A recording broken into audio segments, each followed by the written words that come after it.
వారకముందే పల్లె లేచింది. తన వారినందరినీ తట్టి లేపింది. ఆదమరచి నిద్రపోతున్న తొలి కోడి అదిరిపడి మేల్కొంది.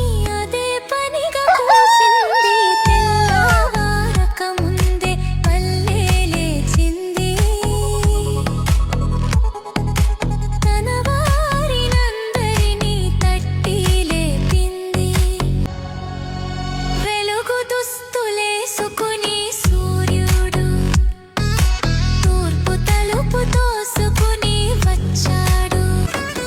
వెలుగు దుస్తులేసుకుని సూర్యుడు తూర్పు తలుపు తోసుకుని వచ్చాడు. పాడు చీకటికెంత భయమేసిందో పక్క దులుపుకుని ఒకే పరుగు తీసింది. అది చూసి లతలన్నీ